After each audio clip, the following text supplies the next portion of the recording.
Ladies and gentlemen, let's get into the video. The tablet market has seen its first ever year-on-year shipment decline since 2010. So in 2010, Apple launched their iPad, and since then, the tablet market has continued to grow at a pretty steady rate. However, during the fourth quarter of 2014, overall tablets as well as 2-in-1 sales have experienced a slide of about 3.2% year over year. Now, this is a bit curious because the overall shipments for the full year, in other words, if you take 2014 as an entire year, then there is still a modest growth, 4.4%, which means that they've managed to ship 229.6 million units. And Apple and Samsung, of course, are, as you would expect, the strongest areas of growth and definitely the market leaders. And indeed, the tablet market is still very top heavy in the sense that it relies mostly on Samsung and Apple to carry out market forward each year. This was from a senior research analyst at IDC. Although Apple is expanded its iPad lineup by keeping around older models and offering a lower entry price of $249 US, it still wasn't enough to spur iPad sales given the excitement around the launch of the new iPhones. Now, as I said, Apple and Samsung are definitely the leaders in this area. However, both have suffered from year-over-year declines. For example, in tablet sales, Apple have seen a shipment fall from 26 million in Q4 2013 to just 21.4 million in the same quarter of 2014, which is quite substantial when you also consider that their market share has dipped from 33.1% to just, in big parentheses and quotes, 28.1%. And indeed, out of all of the companies, Lenovo was the only firm to actually post growth during the fourth quarter, with a rather healthy 9.1% year over year.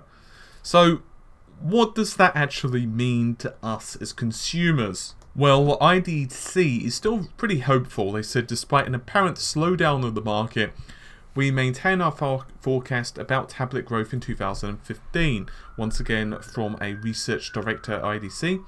Microsoft's new operating system, a new general shift towards larger screen form factors and productivity-focused solutions and technology innovations such as gesture interfaces could be introduced in tablets will help the market maintain positive growth in 2015.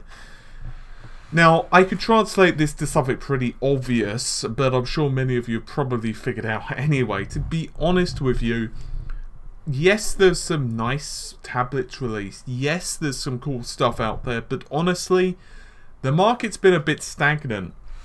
And I believe the best phrase for it is new money for old rope. In other words, there hasn't really been major changes in the performance of a lot of these devices, and for the average consumer especially, a little bit of extra processing power or maybe a slightly larger screen isn't really enough to persuade the average consumer.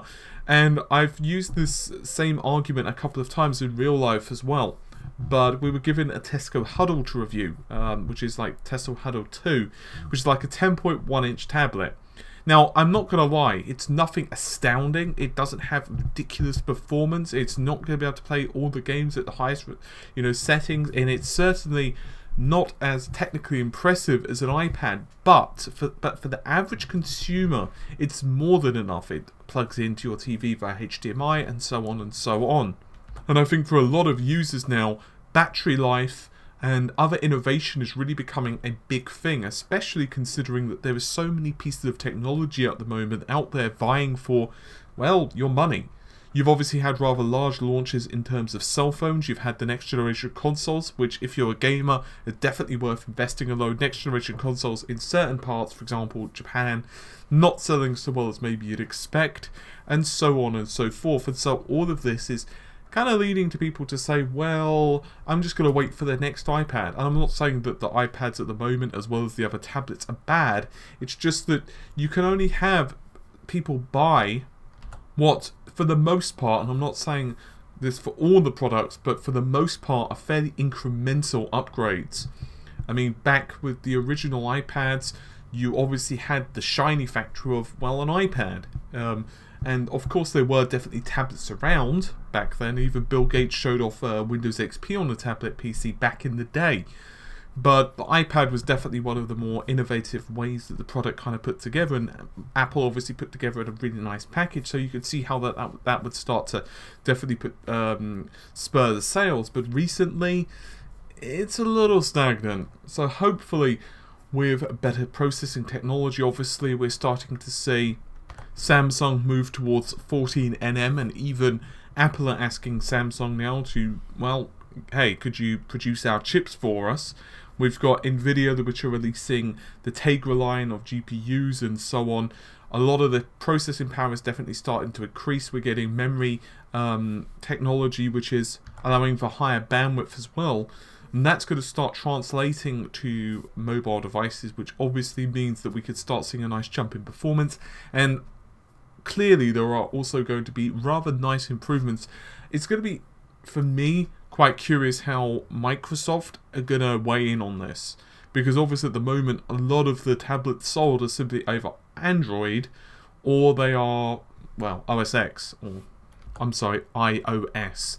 That would be interesting if it is OS X, wouldn't it? But yes, iOS. So obviously Microsoft weighing in with a new operating system as well as various gesture controls could make a difference. But for now, all we could do is just wait. But hopefully you've enjoyed the video. I'll see you soon. Take care. Bye for now.